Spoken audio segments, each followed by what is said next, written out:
Bonjour, je vous invite à un voyage au pays de la foi. Aujourd'hui, parlons de Dieu, Dieu Père, Dieu Créateur. Une petite histoire pour commencer. C'est l'histoire d'une tribu de pygmées aveugles. Ces pygmées aveugles ont été mis en présence d'un éléphant. Et voici toute la tribu groupée tout autour de l'éléphant. Le premier des pygmées tâte devant lui. Il dit « Un éléphant, c'est une grosse masse flasque et un peu chaude. » Le deuxième pygmée tient devant lui et dit « Mais un éléphant, c'est une sorte de grosse colonne. » Le troisième pygmée et dit « Mais un éléphant, c'est quelque chose qui n'arrête pas de remuer et de me flageller le visage. » Le troisième ou quatrième pygmée devant lui et dit « Un éléphant, c'est quelque chose d'un peu mouillé qui n'arrête pas de bouger. » Bref, la tribu de pygmées tout autour de l'éléphant a chacun son point de vue. Qui a raison? Qui a tort quand il parle de l'éléphant? Tout le monde a raison et tout le monde a tort. Peut-être est-ce en groupant les points de vue que l'on pourrait arriver à une réponse satisfaisante. Ce qui est sûr, c'est que les petits pygmées sont bien trop petits par rapport à la grandeur de l'éléphant. Pourquoi cette histoire? Parce que face à la réalité de Dieu, nous ressemblons à une tribu de pygmées aveugles. Dieu, c'est trop grand, c'est trop beau, c'est trop large. Dieu est toujours au-dessus de tout, au-delà de nos idées. Nos idées sont toujours trop étroites, trop étriquées par rapport à la réalité de Dieu. Dieu est un mystère, disons-nous. Ça ne veut pas tellement dire qu'on ne doit pas chercher à comprendre, mais dire de Dieu que c'est un mystère, c'est plutôt dire que nous n'aurons jamais fini de comprendre, que nous n'aurons jamais épuisé le sujet. Dieu est grand, il est l'au-delà de tout, comme disent certains théologiens. Ou encore avec un mot plus savant, on dit de Dieu, il est le transcendant. Ça veut dire qu'il dépasse tout ce que l'on peut en dire et en percevoir. Alors pourquoi parler? Pourquoi parler quand même? Eh bien parce que nous disons que Dieu s'est donné à rencontrer. C'est ce que nous appelons la révélation. La révélation, ce n'est pas une grosse voix qui vient du ciel et qui nous dicte des choses. La révélation, c'est un Dieu qui entre dans notre histoire, dans l'histoire des hommes et dans l'histoire de chaque homme, de chacun d'entre nous. Dieu se donne à rencontrer, Dieu se donne à découvrir, il se dévoile et il nous révèle qui il est. Nous, les chrétiens, nous voyons en Jésus le filon le meilleur pour savoir qui est Dieu et le dire. Et ce que Jésus nous apprend, c'est que Dieu est Père.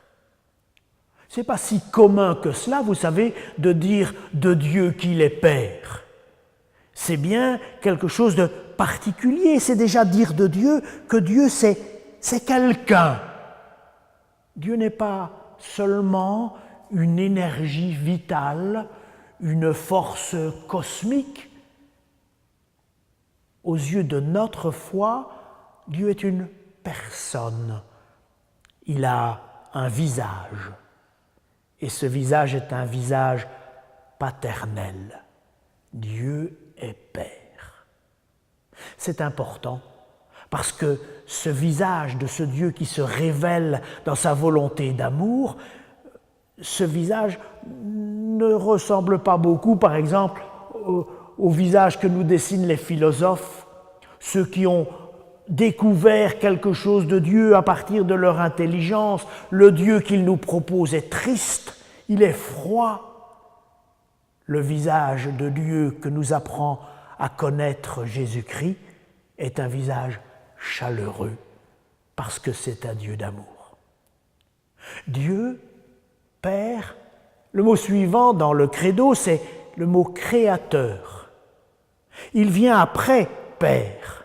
Et c'est important de le dire aussi, parce que la création, le but, le dessein de Dieu, le projet de Dieu dans la création tient tout entier à sa paternité, c'est-à-dire à son désir d'amour. Dieu fait le monde et Dieu fait l'homme surtout pour entrer en amour avec lui, pour entrer en alliance avec lui, pour entrer en communion avec lui.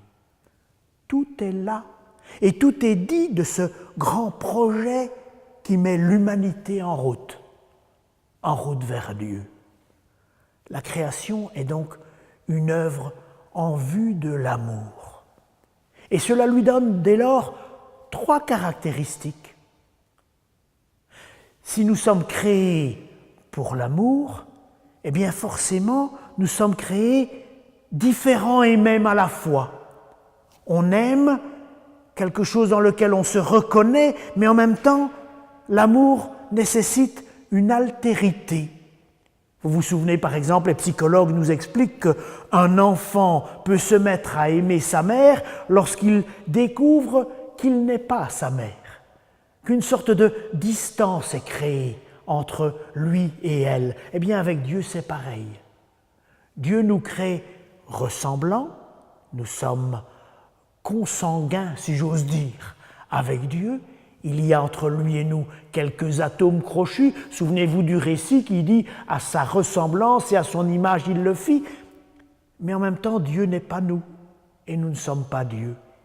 Il y a de la différence entre nous et Dieu. Ressemblance, différence, c'est la première caractéristique de l'œuvre de la création. La seconde, c'est la gratuité. Si Dieu nous fait pour l'amour, eh bien cette relation ne peut être que gratuite. Ça veut dire en quelque sorte inutile. Si j'ose dire, Dieu n'a pas besoin de nous et nous n'avons en rigueur de terme pas besoin de lui. En amour, il ne faut pas avoir besoin de l'autre. L'amour se joue au niveau du désir et pas tellement au niveau du besoin. Tout cela doit être gratuit et non pas de l'ordre de la nécessité. La troisième caractéristique, ressemblance et différence, gratuité, la troisième caractéristique est peut-être la plus fondamentale, la plus déterminante, c'est la liberté. Dieu fait l'homme libre parce qu'il le fait pour l'amour et qu'il fait partie nécessairement des qualités de l'amour d'être libre. L'amour est libre ou il n'est pas. On ne peut pas aimer par force. On n'aime pas, on ne peut pas dire « aime-moi » comme on donne un ordre formel et militaire. Tout au plus l'amour se mendie-t-il. Eh bien, dans sa relation à l'humanité, dans la relation à l'homme, à chaque homme, Dieu est mendiant d'amour. Il supplie notre liberté de s'ouvrir à la sienne. Si tu veux, viens, dit Dieu.